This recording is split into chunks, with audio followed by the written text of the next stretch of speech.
అందరికీ నమస్కారం.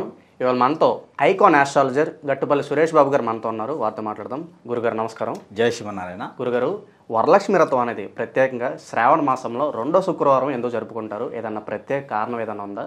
అలాగే ఏ సమయంలో ఈ పూజ చేసుకుంటే మంచి ఫలితాలు పొందుతారంటారు?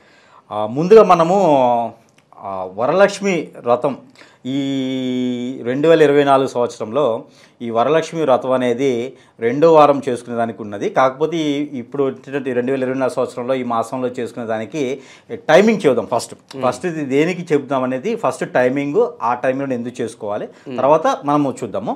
ఫస్ట్ అయితే ఏంటంటే వరలక్ష్మి వ్రతం చేసుకోవడం అనేది చాలా గొప్ప విషయం. ఇది ఇప్పుడు అందరు కూడా ఇది ఆరోగ్యంగా కావచ్చు, ఆర్థికంగా కావచ్చు, అందరు కూడా అదృష్టం అని చెప్పుకోవాలి. ఇది వరలక్ష్మి వ్రతం రావడం అనేది చాలా అదృష్టమని చెప్పుకోవాలి. ఇందులో ఆడవాళ్ళు చేసుకున్న మగవాళ్ళు కూడా వాళ్ళ పరిధుల ప్రకారం వాళ్ళు కూడా చేసుకోవచ్చు. దీనివల్ల ఎట్లాంటి ఇబ్బంది లేదు. లక్ష్మీ అమ్మవారిని మొక్కోవడం అనేది, లక్ష్మీ అమ్మవారిని కొలుచుకోవడం అనేది, లక్ష్మీ అమ్మవారికి పూజ చేయడం, హోమం చేయడం, ఇలాగా స్తోత్రం చదువుకోవడము, మంత్రోచ్చారణ చేసుకోవడము, ఏదైనా సరే పారాయణం చెప్పుకోవడం, లక్ష్మీ అమ్మవారికి సంబంధించిన ఏది చేసినా కూడా ఈ 2వ శుక్రవారం చేయడం అనేది అనాదికగా వస్తున్నటువంటి ఆచారంగా చేస్తున్నారు. ఇది కొంతమేర ఒకటి ఏంటంటే ప్రాంతీయ భాషలో చేసుకునే దానికి ప్రాంతీయ ఆచారం అనేది ఒకటి ఉంటుంది. అంటే ఆయా ఆచారాల ప్రకారంగా ఆ ప్రాంతాల ప్రకారంగా చేసేటువంటి ఆచారం ఒకటి ఉంటుంది. ఇలానే ఇంటి ఆచారం అనేది ఒకటి ఉంటుంది అనమాట. అంటే ఆ కులం వాళ్ళు, ఆ ఇంటి వాళ్ళు, వాళ్ళ పూర్వీకుల ఆచారం అంటారు దీన్ని. పూర్వీకుల ఆచారం ప్రకారంగా చేసేదానికి కొంత ఉంటుంది. అంటే ఒక్కొక్కరు ఒక్కోలా చేస్తారు. ఇప్పుడు మహారాష్ట్రలో చూసుకుంటే ఒకలా చేస్తారు, ఇప్పుడు ఆంధ్రప్రదేశ్లో తీసుకుంటే ఒకలా చేస్తారు, గుజరాత్లో తీసుకుంటే ఇంకోలా చేస్తారు. వరలక్ష్మి వ్రతం అనేది ప్రతి ఒక్క రాష్ట్రంలో చేస్తారు. హిందువులు మేజర్గా చేస్తారు. ఇది చాలా గొప్పగా చేస్తారు. అలానే ఏ రాష్ట్రానికి సంబంధించి వాళ్ళ ఇంటి పేరెంట్ వాళ్ళు కావచ్చు, ఆ ఇంటి పుట్టింటి వాళ్ళు అట్లా చేసేదానికి ఇందులో 2 నియమాలు ఉంటాయి అన్నమాట. ఒకటి ప్రాంతీయ అటువంటి ఆచారం, రెండోది వాళ్ళ కుల ఆచారం, ఇంటి ఆచారం, ఇలా వాళ్ళ ఒక గ్రామ దేవతల ఆచారం ఇలా ఉంటుంది. వాళ్ళ ఒక ఇంటి వాళ్ళ ప్రకారంగా కావచ్చు, ఇలా చేసేదానికి ఉంటుంది. అయితే దానికి మనము టైమింగ్ ఇప్పుడు ఎట్లానూ చేస్తారు. చేసేది ఎలానూ వరలక్ష్మి వ్రతం చేస్తారు కాబట్టి దీనికి ఏ టైంలో మొదలు పెడితే మంచిది అనే దానికి మరి మనం అడుగుదాం. ఇప్పుడు దీనికి ఎట్లా ఉండిద్దంటే వరలక్ష్మి వ్రతం అనేది శుక్రవారం రోజున, పౌర్ణమికి ముందు వచ్చినటువంటి శుక్రవారం రోజున వరలక్ష్మి వ్రతం అనేది చేస్తారు శ్రావణ మాసంలో. ఈ వరలక్ష్మి వ్రతము ఈ సంవత్సరమున ఆగస్టు 16వ తారీఖున శుక్రవారం పౌర్ణమికి ముందు వచ్చేటువంటి వారం రోజున ఇది చేసేయడానికి ఉండదన్నమాట. దీనికి ఈ నెలలో వచ్చినటువంటి టైమింగ్ ప్రకారం ఏంటంటే ఉదయంనే, అంటే శుభోదయంనే, పొద్దున్నే లేవగానే మనం అన్నీ అప్పటికి చేసేసుకొని మనం లేవటం అనేది ఆ రోజున మనము 4:30-4కే లేవాలి. లేదా 3:30కి లేచిన కూడా బ్రాహ్మీ ముహూర్తంలో లేస్తే కూడా ఇంకా నిద్ర లేస్తే చాలా మంచిది. అప్పుడే మనము 4:30-5కల్లా రెడీ అయిపోయేసి దీనికి కావాల్సినటువంటి సామాగ్రి, పూజా సామాగ్రి, దీనికి కావాల్సినటువంటి వస్తువులు ఏవైతే ఉన్నాయో దీనికి ముందు రోజే తెచ్చిపెట్టుకోవచ్చు. తవరణపాకుతో సహా, తోరణపాకుతో సహా అన్నీ కూడా మనం ముందు రోజే సమకూర్చుకోవచ్చు. లక్ష్మీదేవికి సంబంధించి ఆ రోజే కొనకూడదు, ముందు రోజే కొనుక్కోవాలి. ఆ రోజు సంబంధించినటువంటి పూజా సామాగ్రి కావచ్చు, ఏదైనా పిండి వంటలకు సంబంధించినవి కావచ్చు, ముందు రోజే కొనుక్కోవాలి. కానీ తయారు చేసుకోవడానికి మాత్రం శుక్రవారం రోజున మనం వంట తయారు చేసుకోవాలి. ఇందులో వచ్చేసి ఫస్ట్ టైమింగ్, ఈ టైమింగ్ వచ్చేసి మనం పూజకి రెడీ చేసుకోవాల్సినటువంటి టైమింగ్ ఏంది, ఉదయం 5:57 నుంచి అదే ఉదయం 8:14 లోపు ఈ ఒక సమయంలో మనము పూజా కార్యక్రమం మొదలు పెట్టాలి. ఎప్పుడన్నా దాన్ని చివరి వరకు చేసుకోవచ్చు అండి. 1-1.5 సేపు పారాయణం కావచ్చు, సోమం కావచ్చు, దాని ఒక మంత్రోచ్చారణ కావచ్చు చేస్తారు.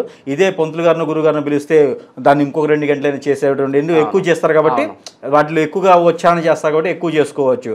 వ్రతం నోసుకుంటారు ఒక్కొక్కళ్ళు 2 రోజుల నుంచి ఫాస్టింగ్ ఉండేసి ఓన్లీ ఫ్రూట్స్ తీసుకొని వ్రతం చేసుకుంటారు అనమాట.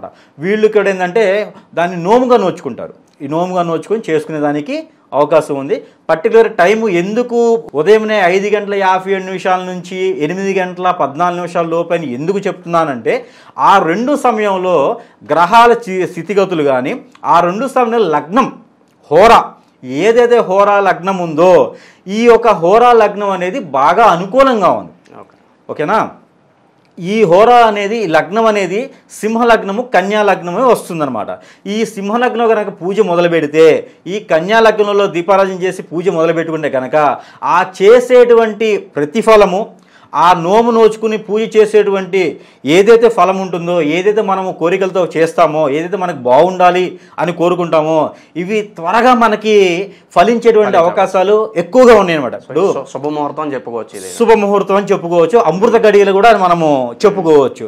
ఈ సమయంలో చేసుకోవడం వలన మనకి మరింత మంచి జరిగేటువంటి అవకాశం మరి కొంచెం త్వరగా అవుతుందని మనం చెప్పుకునే దానికి ఉన్నదన్నమాట. అందుకోసమే పర్టికులర్గా మీకు ఏంటంటే ఏ సమయంలో మొదలు పెట్టుకునే దానికని చెప్తున్నమాట. అట్లీస్ట్ ఆ సమయంలో తోరణపాకు కట్టేసి నిమ్మకాయ మన గుమ్మలో నిమ్మకాయ కట్ చేసేసి దీపారాజుని వెలిగిస్తే కూడా మనము పూజని మొదలుపెట్టినట్లెక్కే. ఆ తర్వాత ఒక పక్కన పూజ చేసుకుంటూనే వంట చేసుకోవడం, అంటే అంత ఉదయాన్నే అందరికీ అవ్వదు. అందుకనే చెప్పేసి ఏం చెప్పాము, ఉదయం 5:57 నుంచి 8:14 లోపు ఎప్పుడైనా మీరు ఈ 3 గంటల సమయంలో మొదలు పెట్టుకోవచ్చు. 2 లగ్నాలు కూడా శుక్రవారం రోజు వచ్చినటువంటి సింహ లగ్నం, కన్యా లగ్నాల్లో ఆ సమయంలో ఉన్నతంగా బాగుందని చెప్పేసి అని ఆ గ్రహాలు కూడా మంచి అనుకూలంగా ఉన్నాయి. ఏ రాశి వారైనా సరే ఈ టైంలో మొదలు పెట్టుకుంటే మరింత మంచి ఫలితాలు దొరికేటువంటి అవకాశం మెండుగా కనిపిస్తూ ఉందన్నమాట. ఇకపోతే ఈ పూజకి సంబంధించినటువంటి సామాగ్రి ఏమేం కావాలి, ఈ పూజకి సంబంధించినటువంటి సామాగ్రి ఏం కావాలంటే మొదటిగా చెప్పుకోవాల్సింది తోరణపాకు. తోరణపాకుకి మనము తమనపాకులు లేకపోతే మామిడి ఆకులు కడతాం.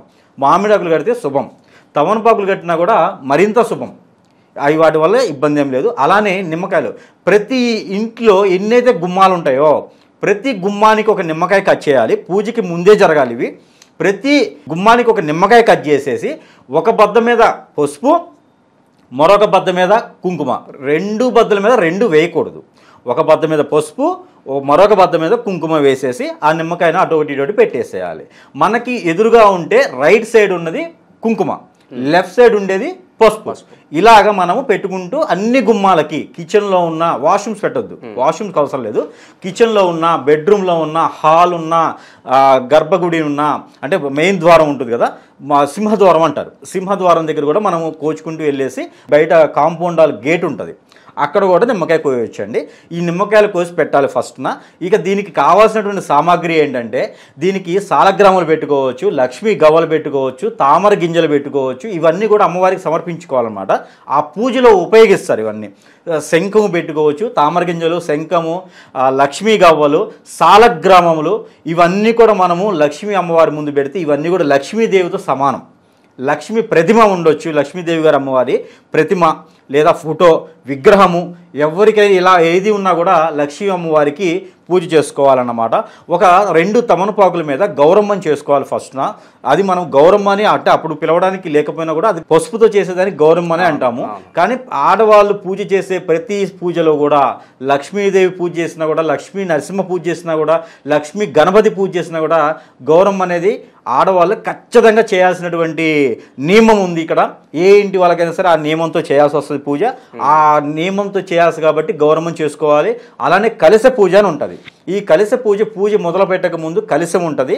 ఈ కలశం అనేది తయారు చేసుకోవాలి. 5 రకాల ఆకులతో తయారు చేసుకోవాలి. జువ్వి, మామిడి, రావి, ఆ తర్వాత తమనపాకు, ఇలాగ 5 రకాల ఆకులతోనూ మనము కలశం తయారు చేసుకోవాలి. ఇత్తడి, రాగి, వెండి ఇలాంటి ఏ లోకమైనా సరే చెమ్ము తీసుకొని దాని లోపల వాటర్లో పసుపు, గంధము, పసుపు వేసుకొని దానిపైన ఒక కొబ్బరికాయ పెట్టేసి దానిపైన రవికి ముక్క పెట్టేసి చేస్తే అది కలశం అంటారు. దారం పోగులు చేయాలి. పూజ చేసే ముందు దాగం పోగులు చేసేసి కలశం అనేది ఎట్లా ఉంటుందో కలశం చేయాలి. ఈ కలశం కింద బియ్యం పోయాలి. బియ్యం వచ్చేసి ఒక సేరున్నారంటే ఒక 30 కిలో బియ్యం పోసేసిన తర్వాత ఈ కలశం స్థాపన చేయాలి. ఈ కలశం స్థాపన చేసేసిన తర్వాతనే దీపారాధన చేసుకొని పూజ మొదలు పెట్టాలి. ఇది పూజకి ముందు చేయాల్సినటువంటి ప్రేమ. తర్వాత పూజ మధ్యలో ఏదైతే మనం పిండి వంటలు తయారు చేస్తామో మినిమం 9 రకాలైతే చేయాల్సి వస్తుంది. ఎలాంటి నవధాన్యాలతో అయినా సరే పూజ చేయవచ్చు. ఇలాంటి మనకి ముత్తైదువులను కానీ కన్యపిల్లలను కానీ పిలుచుకొని ఎవరైనా సరే ఇంట్లో పెద్దవాళ్ళు కానీ ఎలాంటి వాళ్ళైనా పూజలో కూర్చునేదానికి అర్హులు. కాకపోతే మోయిన్ అని ఉంటుంది, పూజలో మోయిన్ ఇవ్వాలి. దీనికి పర్టికులర్గా వాయిన్ అని ఉంటుంది అన్నమాట. ఈ వాయిన్ వచ్చిన వాళ్ళు, పూజకి వచ్చిన వాళ్ళకి రవిక కానీ శారీ కానీ పెట్టాలి. అలా ఒకటే పెట్టడానికైతే లేదు, చాలా అంటే 1కి 2 పెట్టాల్సి వస్తుంది. రవిక ముక్క ఒకటే ఇవ్వకూడదు, శారీ కూడా కలిపి పెట్టాల్సి వస్తుంది. లేదా రవిక ముక్కలు 2 పెట్టాల్సి వస్తుంది.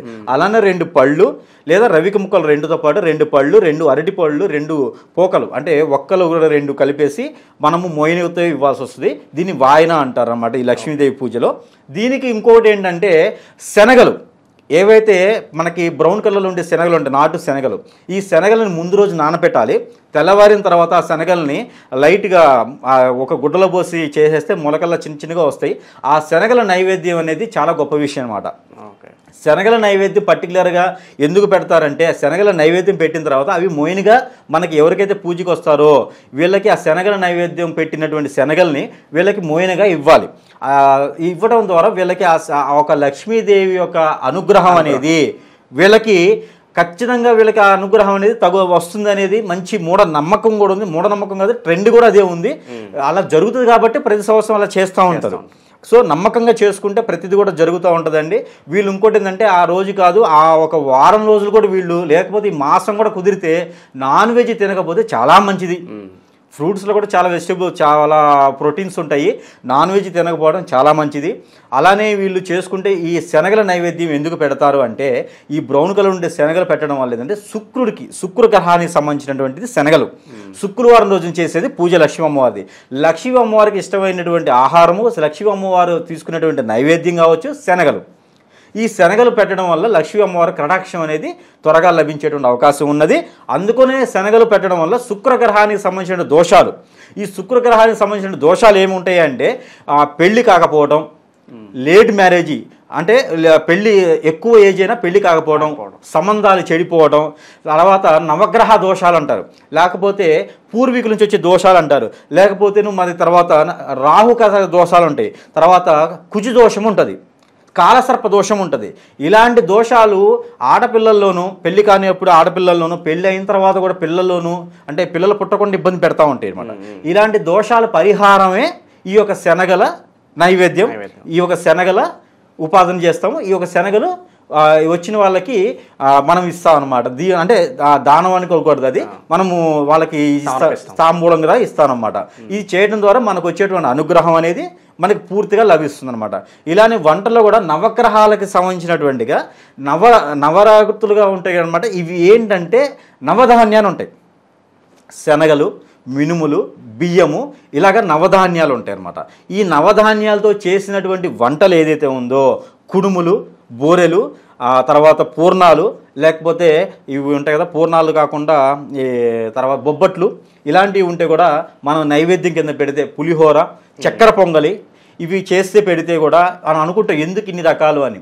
ఇన్ని రకాలు పెట్టడం వల్ల కూడా మనకి ఆ అమ్మవారి యొక్క అనుగ్రహము మన మీద ఉంటుంది. అమ్మవారి అనుగ్రహం మన మీద ఆ రోజు ఎందుకు ఉంటుంది అంటే, అమ్మవారి అనుగ్రహము పౌర్ణమికి ముందు శక్తి రూపంగా ఉంటారు. ఆవిడకు ఉన్నటువంటి 360 degrees ఆవిడ దగ్గర ఉంటాయి అన్నమాట. మనకు అనుగ్రహించడానికి గ్రహాల రీత్యా నవగ్రహాలన్నీ కూడా ఆవిడ ఆధీనంలో ఉంటాయి. ఆవిడ త్వరగా గ్రహాల రీత్యా ఏదైనా లోపం ఉన్నా కూడా అమ్మవారు త్వరగా కటాక్షం చేసేసి ఆ గ్రహాల లోపాన్ని ఆవిడ తొలగించి ఈ ఒక పూజ చేసినటువంటి ఫలాన్ని త్వరగా వీళ్ళ మీదకి రావడం కోసమే ఇవన్నీ కూడా నైవేద్యం పెట్టడం అనేది జరుగుతుందన్నమాట.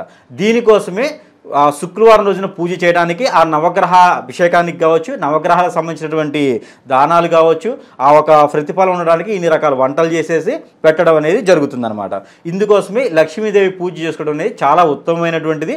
ఇది మగవాళ్ళు కూడా చేసుకోవచ్చు. మగవాళ్ళు కూడా ఆ భార్య పక్కన కూర్చోవచ్చు, ఆ చెల్లెల పక్కన, ఇంట్లో అమ్మవారి పక్కన, అమ్మగారి పక్కన, ఎవరి పక్కనైనా కూర్చొనేసి మగవాళ్ళు కూడా మనస్ఫూర్తిగా ఏవైతే కావాలనుకుంటారో, ఏవైతే కోరికలు ఉన్నాయో మనస్ఫూర్తిగా కోరుకుంటే లక్ష్మీ అమ్మవారి కటాక్షం అనేది 100% వాళ్ళ మీద కృపా కటాక్షాలు వీక్షిస్తారనమాట. ఇది లక్ష్మీ అమ్మవారి పూజ చేసుకునే విధానం కావచ్చు, పూజ ఫలితం కావచ్చు. అలానే సాయంత్రం సమయంలో కూడా ఉదయం చేసే పూజ ఆ సమయంలో చేసుకుంటే సరిపోతుంది. ఏది 5:57 నుంచి 8:14 లోపు పూజ మొదలు పెట్టుకోవాలి. ఎప్పుడు మనం దాన్ని అయిపోగొట్టుకున్నా కూడా ఇబ్బంది లేదు, చిన్నగా చదువుకుని చేసుకోవచ్చు. అలానే సాయంత్రం సమయం, ఈ సాయంత్రం సమయంలో మనము మళ్ళీ రెండవ విభాగంలో దీపారాధన చేయాలి. దీపారాధన చేసేటప్పుడు మళ్ళీ నైవేద్యం పెట్టాలి అమ్మవారికి. ఇప్పుడు నైవేద్యం ఏం పెట్టాలి? ఇప్పుడు నైవేద్యము పచ్చి పాలు, ఆవు పాలు దొరికినా, గేదె పాలు దొరికినా కూడా అవి కాచేటప్పటికి దానిలో ఉన్నటువంటి మలినాలు ఏవైతే ఉన్నాయో అవి పోతాయి. అవి పోయినప్పుడు మనకు అమ్మవారికి పాలు పెట్టవచ్చు. పచ్చి పాలల్లో బెల్లం, అంటే కాగబెట్టిన పాలు చల్లారాలి. అమ్మవారికి వేడి ఏది పెట్టకూడదు. పొయ్యి మీద తీసుకొచ్చి అమ్మవారి దగ్గర పెట్టకూడదు. ఒక ప్లేట్లో తీసి చల్లారిన తర్వాత ఆకులో పెడితే ఇంకా మంచిది. తామరాకు కావచ్చు, అరటి ఆకు కావచ్చు, వీటిలో ప్రసాదం పెట్టడం వల్ల ఇంకా మంచి ఫలితం ఉంటుంది. ఇప్పుడు మనకి చేపలు దొరుకుతాయి, ప్లాస్టిక్ కాకుండా నార చేపలు దొరుకుతాయి. ఆ చేప మీద కూర్చొని పూజ చేస్తే కూడా మంచి ఫలితం ఉంటుంది. అలానే మనకి ఈవినింగ్ టైంలో దీపారాజన చేసేసి నైవేద్యము పాలు, ఈ పాలు కాచిన పాలు చల్లారించి దాంట్లో బెల్లం కానీ మిశ్రీ కానీ కండ చక్కెర అంటారు కదా, ఈ కండ చక్కెర కానీ వేసేసి నైవేద్యం పెట్టేస్తే కనుక ఇంకా మంచి ఫలితం. మనకి అనుకోనటువంటి ధనకర్షణ, అనుకోనటువంటి చదువు, విద్యారక్షణ, ఇంట్లో ఉన్నటువంటి ఇంకా వాస్తు దోషాలు ఏమైనా ఉన్నా కూడా ఈ పాలు నైవేద్యం పెట్టడం వల్ల కూడా ఇంటిళ్ళపాది కూడా తులతూగేటువంటి అవకాశం ఎక్కువగా కనిపిస్తుంది అన్నమాట. ఈ లక్ష్మీ అమ్మవారికి వరలక్ష్మి వ్రతం రోజున పాలు నైవేద్యం పెడితే చాలా మంచి ఫలితం ఉంటుంది. అది ఉదయం పూట కాదు, సాయంత్రం సమయంలో.